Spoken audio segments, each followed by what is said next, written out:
सचिंद्र जी, विगत के व्याख्यान में आपने अंग्रेजी साहित्य के महान कवि डन की मेटाफिजिकल पोइट्री पर डॉक्टर जॉनसन के कालजयी आलोचनात्मक विचार को गार्गी, मैत्री, याज्ञवल्क्य संवाद से जोड़कर जो बातें कही हैं वे तो फार फेच्ड इमेजरी जैसी हैं। पूरब और पश्चिम को इस तरह जोड़ना विरल तर्क है। अब आप त्रेता और द्वापर युग की सामाजिक मशीनी उत्पादन एवं सेवा प्रणाली को कलयुग में किस तरह नई बनते देखते हैं, इस पर अपने वैज्ञानिक विचार रखने की कृपा करें। सृष्टि सुलभ जी, विश्व मानव समाज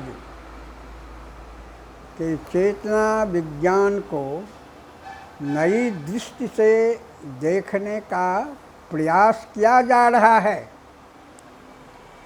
वसुधैव कुटुंबकम की जो चेतना है, भारतीय चेतना है, और इससे प्राकृतिक रूप से बना जो चेतना विज्ञान है, इसको वैश्विक रूप में देखा जा रहा है। इसीलिए यह कहना कि पूरब और पश्चिम को जोड़ने का विरल तर्क है, ऐसी बात नहीं है।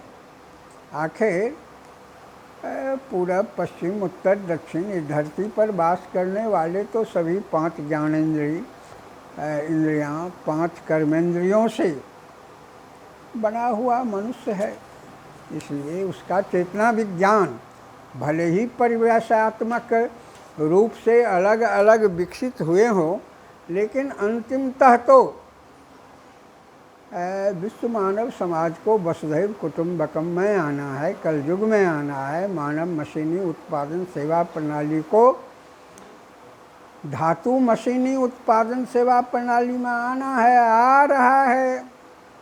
आप देख रहे हैं electronisation, automisation, robotisation, computerisation, remote control system, computerisation, robotisation, remote control system, ये सब दुनिया के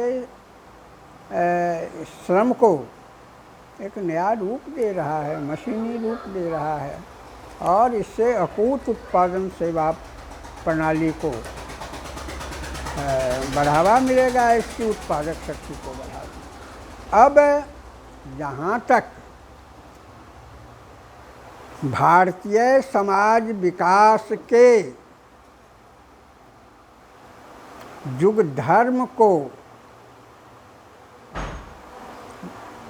धर्मों को नवीकृत होते देखेंगे और अब तक देखते आए हैं, उसमें हमें 2 चीज़ों पर बहुत गंभीरता से ध्यान देना हो। पहला तो तैत्तिरीय उपनिषद की चतुष्पदीय तर्क प्रणाली को देखना है, और द्वितीय मनुस्मृति के युग धर्म के निर्धारण को मिला करके देखना है। देखिए, मशीनी युग आ गया है। अब इसमें सतयुग पूर्व पक्ष है, थीसिस है, क्योंकि वो प्राकृतिक श्रम पर आधारित समाज है। उससे आगे जब विकास किया है, सामाजिक श्रम पर आया है, तो मुद्रा और बाजार के विकास के पूर्व त्रेता युग है, और फिर मुद्रा और बाजार के विकास के बाद सामाजिक श्रम पर ही व्यापारिक समाज बना है।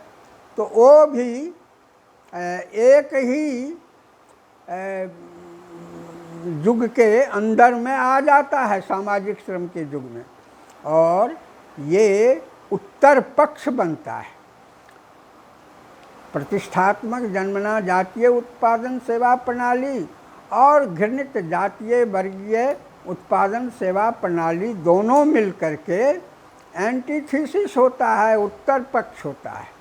तो सतयुग पूर्व पक्ष, त्रेता युग और द्वापर युग उत्तर पक्ष, और कलयुग सिंथेसिस संधि, कलयुग संधि। और फिर इसका एजेंट कौन है? तो साइंटिफिक टेक्नोलॉजिकल प्रोडक्टिव फोर्सेज, वैज्ञानिक तकनीकी उत्पादक शक्ति जो आई है, यह एजेंट है जो नया समाज बनाएगा, वैश्विक समाज बनाएगा, जिसमें प्रत्येक सामाजिक व्यक्ति की रोटी और आज़ादी की संवैधानिक सुरक्षा होगी। यूएनओ को ये काम करना होगा। आज नहीं हो रहा है, आज भले ही बड़ा ही माने भारी काम लगे, लेकिन मनुष्य के लिए कोई भारी काम नहीं है। जब सड़क बन जाती है तो लोग उस पर चलता है। अभी तक चतुष्पदीय तर्क प्रणाली के आधार पर समाज विकास का इतिहास नहीं बना है, इसीलिए ये अंधकार में है। जब ये चतुष्पदीय ज्ञानात्मक तर्क प्रणाली के आधार पर हम पहले भारत को बदलेंगे, और जब भारत बदलेगा तो दुनिया बदलेगी। इससे पूर्व भी हमने कहा है, यही बात हजारी प्रसाद द्विवेदी जी कहते हैं, यही बात गुरु रविन्द्रनाथ ठाकुर जी कहते हैं, यही बात जनकवि नागार्जुन कहते हैं। ये कोई मैं नई बात नहीं कह रहा हूँ। तो दुनिया में न तो कम्युनी उत्पादन सेवा प्रणाली दुनिया को बुनियादी रूप से बदल सकी और प्रत्येक सामाजिक व्यक्ति की रोटी और आज़ादी की संवैधानिक सुरक्षा कर विश्व शांति, रचनाधर्मी विश्व शांति की स्थापना कर सकी, और न सोवियत क्रांति इस लक्ष्य को प्राप्त कर सकी। अब तो भारत ही है जिसको ये काम करना है, और भारत के पास में इतिहास की गुत्थी को सुलझाने वाली चाबी है चतुष्पदीय ज्ञानात्मक तर्क प्रणाली, पूर्व पक्ष, उत्तर पक्ष, संधि, संधानम, थीसिस, एंटीथीसिस, सिंथेसिस और एजेंट। यह अंधविश्वास विहीन ज्ञानात्मक तर्क प्रणाली है। त्रिपदीय ज्ञानात्मक तर्क प्रणाली अंधविश्वास से भरी हुई है, और चतुष्पदीय ज्ञानात्मक तर्क प्रणाली अंधविश्वास विहीन है। इसलिए जब हम कलयुग के समाज को नया बनाएंगे तो यहाँ पर डायलेक्टिकल मटेरियलिज्म का law of negation of the negation लागू हो जाता है। डायलेक्टिकल मटेरियलिज्म का law of negation of the negation लागू होता है। दो निगेशन के बाद एक एफर्मेशन होता है।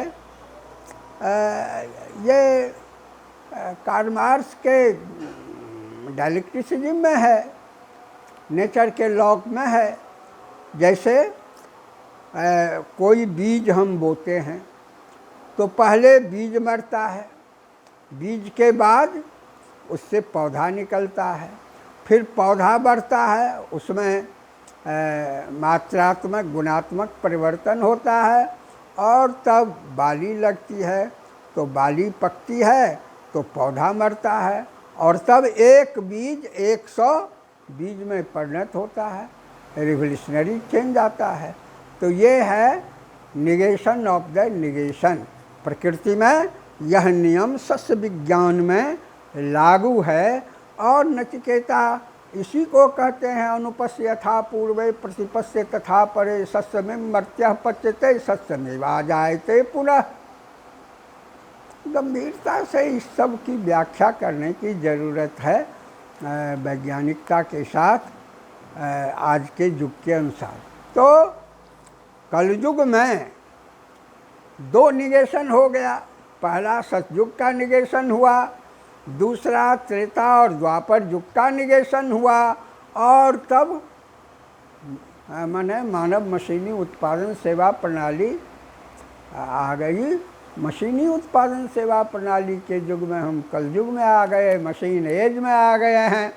और मशीन एज में क्या होगा?